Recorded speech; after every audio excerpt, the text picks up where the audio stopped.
आज का प्रतिशोध बहुत अहम, इसलिए क्योंकि आप जानते हैं कि पहले जब बीती सदियों में चेंजेस होते थे तो बहुत वक्त लेकर कोई एक चेंज हुआ करता था। इंडस्ट्रियल रेवोल्यूशन की बात ले लीजिए, औद्योगिक क्रांति बड़े दिनों के बाद आई, बहुत दिनों तक वो रही और चेंजेस बहुत धीरे धीरे होते रहे। लेकिन इधर 21वीं सदी में अब चेंजेस, अब जो परिवर्तन है बहुत जल्दी जल्दी हो रहे हैं, बहुत तेजी के साथ दुनिया बदल रही है और एआई के आ जाने के बाद से तो ये गति और ज्यादा बढ़ गई है। एआई ने नए नए चैलेंजेस, हर चीज को बदलना शुरू कर दिया है। क्या हम उतनी ही तेजी के साथ खुद को बदल रहे हैं, खासतौर से उस क्षेत्र में जहां खुद को बदलना सबसे ज्यादा मायने रखता है और जरूरी है, वो है रक्षा क्षेत्र। रक्षा क्षेत्र में एआई का दखल, एआई के आने के बाद के चैलेंजेस और एआई के आने के बाद की भारत की तैयारी, आज इस पर होगी बातचीत। वीकेंड वॉर रूम प्रतिशोध में मेरे साथ है वाइस मार्शल पीके श्रीवास्तव, यहां मौजूद हैं जनरल के सिन्हा, मेरे साथ इस चर्चा में हिस्सा ले रहे हैं कैप्टन श्याम आपके साथ, आपको ये बताने के लिए कि असल में एआई कितनी मजबूती बढ़ाने वाला है और कहां कहां पे हमको लिमिटेशंस देने वाला है। लेकिन पहले खबर देखिए, भारतीय सेना में और बढ़ी एआई की ताकत। प्रलय, आकाश, प्राइम और ब्रह्मोस में एआई अपग्रेड का परीक्षण सफल। एआई के साथ अब हथियारों को अपग्रेड किया जा रहा है।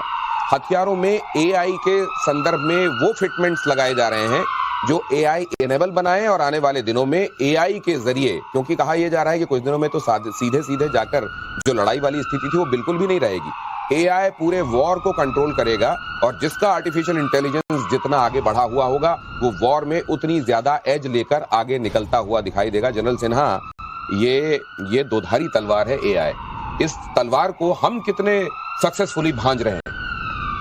जय हिंद।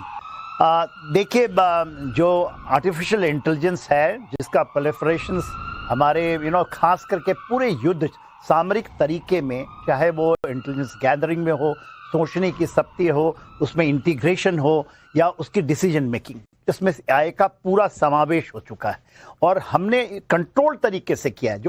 जो एआई का जो प्रेफरेंस हम ले रहे हैं, जो उसके हम प्रेफरेशन करवाए हैं, तो उसको हम कंट्रोल रखे हैं, क्योंकि कि लड़ाई के मैदान में ये जरूरी नहीं है कि आप पूरी की पूरी चीज एआई को दे दीजिए।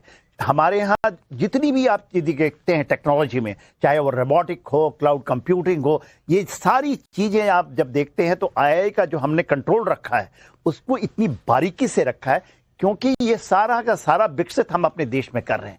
तो एआई का भरपूर, और आपने इसका नमूना देखा, 4 दिन की ये जो लड़ाई हुई है और दुनिया भर चुकी है, दांतों तले उंगली जो दबाने वाली बात कहते हैं, एआई का इतना अच्छा प्रयोग अभी तक तो देखिए, वर्ल्ड इज एट वॉर, सब जगह, पर ऐसा प्रयोग नहीं देखने को मिला। असल में ये जो वॉर है ना, वॉर का ऑटोमेशन और ऑटोमेशन में एआई वाला फेज, ये शुरू बहुत पहले हो गया था। अब जैसे एयर मार्शल श्रीवास्तव से मेरी बात होती है तो उन्होंने बताया कि क्यों हम इस बार ऑपरेशन सिंदूर के दौरान पाकिस्तान की तरफ से आने वाली आसमानी थ्रेट को रिकॉग्नाइज कर सकते थे। हमारे पास हथियार थे, हमारे हथियार डिप्लॉयड थे, न सिर्फ हम तय कर सकते थे किस तरह का थ्रेट है, हम ये तय कर सकते थे हमारा किस तरह का हथियार उससे निपटेगा, और ये सब यूं हो सकता था क्योंकि हमने उसको इंटीग्रेट करके एक सिस्टम में डाल दिया था, जिसको कहते हैं ऑटोमेशन ऑफ द सिस्टम। अब ये ऑटोमेशन एआई की तरफ बढ़ रहा है। सर, इसका फर्क समझाइए। देखिए, फर्क ये है कि पहले हम जो वॉरफेयर करते थे इंफॉर्मेशन बेस्ड होती थी, उसको हम कहते हैं इन्फॉर्मेटाइज्ड वॉरफेयर। उसको अब हमने उन सब अस्त्रों में, सब शस्त्रों में, चाहे प्रलय हो, चाहे शौर्य हो, चाहे आकाश प्राइम हो, सबके अंदर हमने उनकी अपनी बुद्धि डाल दी है, जिसे आर्टिफिशियल इंटेलिजेंस कहते हैं। तो इंटेलिजेंटाइज्ड वॉरफेयर हो गई है। तो ये मूवमेंट जो हुआ है वो एआई के आने से हुआ है। यही ताकत क्या देती है किसी भी वेपन को, अब वो रास्ते में अपना चूज कर सकती है, उसको ये पता है मुझे किसको मारना है, वो वहां जाके उसको पहचानेगी, समझेगी और तभी मारेगी। देखो, सोचो, समझो, मारो वाला जो है, पहले देखिए, एनालाइज कीजिए और फिर आप तय कीजिए कि किस तरीके से करना। ये वाला जो रिएक्शन टाइम था ये कम होता जा रहा है। सवाल इस बात का है सर कि जिस तरफ दुनिया बढ़ रही है कैप्टन श्याम, ऐसा तो नहीं होगा कि ये जो ह्यूमन बीइंग आपस की लड़ाई के लिए ये जो लेके आ रहे हैं, बाद के दिनों में कोई ऐसी नौबत आ जाए कि ह्यूमन बीइंग इसको सलाम करते हुए दिखे और ये पता चला गवर्न कर रही हो पूरी की पूरी दुनिया को। बिल्कुल दिनेश, धन्यवाद। जय हिंद। बहुत अच्छी बात कह रहे हैं आप। देखिए, मानव का जो यूटिलाइजेशन है वो धीरे धीरे कम हो रहा है। देखिए क्या कह रहे हैं हम, स्टैटिक वेपन्स थे हमारे पास पहले, मतलब हमने कहते हैं ना फायर एंड फॉरगेट, तो फायर एंड फॉरगेट वेपन्स जब आप कहते हो तो वो स्टैटिक वेपन हम कहते हैं उसको, अब डायनेमिक वेपन हो गए हैं। वो खुद समझने लगे हैं कि हमें करना क्या है। तो ये मानव ने अपनी जो जिम्मेवारी है अब वेपन्स को देनी शुरू कर दी है धीरे धीरे, और एक तरह से उनको कहा है कि अब तुम जाओ और समझो और किस तरह के टारगेट को, टेरेन को, किस तरह के जो अब फीड्स आपको दिए। पहले भी था, हम पहले भी सिग्नेचर्स लेते थे, जैसे आपने कहा ना रफाल को हमने बचाने के लिए एक डिकॉय लगा रखा था जो सारे ट्रांसमिट कर रहा था, तो डिकॉय हमारे पास थे और हमने सिग्नेचर्स भी ले रखे थे, पर वो फेड थे। एक लाइब्रेरी बना के जाते थे, हम एयरक्राफ्ट में जाते थे या हम वेपन्स को एक लाइब्रेरी देते हैं, फीड करते हैं और छोड़ देते हैं, और उसको कहते हैं फायर एंड फॉरगेट। अब वो नहीं है। अब उसके साथ तो देखो प्रलय मिसाइलें की बात करो तो वो तो आपके साथ उसमें उन्होंने डाटा लिंक लगा रखा है, और दोनों हम, लेकिन हाँ मानव है टू वे डाटा लिंक में जब वो बात करके वहां से कुछ देता है तो इधर से फीड भी जाती है उसको कि ये कर लो। कभी कभी वो ऑटोमेटिक करता है और कभी कभी कंट्रोल्ड भी होता है, तो टू वे डाटा लिंक भी चल रहा है। तो मानव है, उसकी जरूरत पड़ते रहेगी मेरे ख्याल से, और अभी एडवांस आएगा तो हाँ सलाम करके हम छोड़ देंगे वेपन्स को, अपने आप काम कर लेंगे वो। तो ये लेकिन क्या वो वाली स्टेज क्या क्लियर कट दिखाई दे रही है, या उसमें बहुत सारे इफ्स एंड बट्स हैं जो एक्सपर्ट्स को भी यहां से दिखाई दे रहे हैं? इस पर बात करेंगे आगे, लेकिन भारत की ताकत से कांपा पाकिस्तान। चीन के सामने मुनीर गिड़गिड़ाया।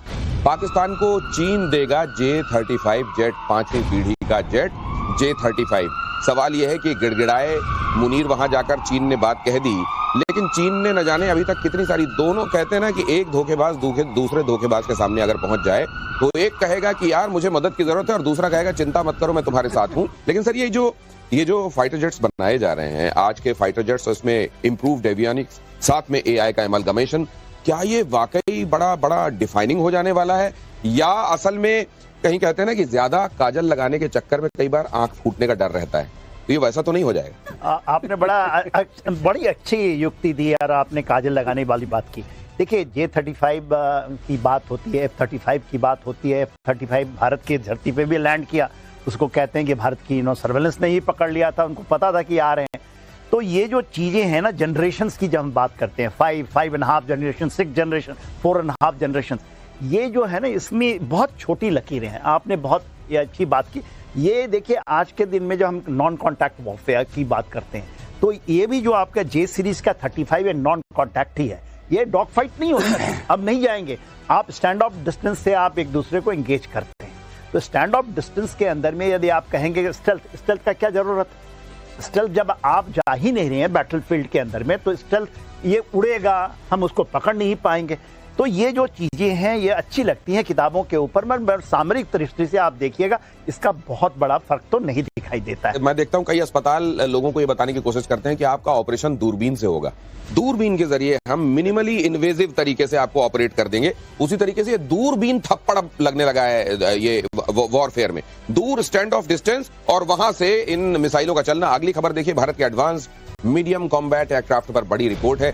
टर्की के टाइक खान पर यह भारी पड़ा है। दक्षिण कोरिया के KF-21 बोरेमे का भी एक तरीके से उसको धूल चटा दी है। सर ये तो नाम लेने में बड़े मुश्किल हैं।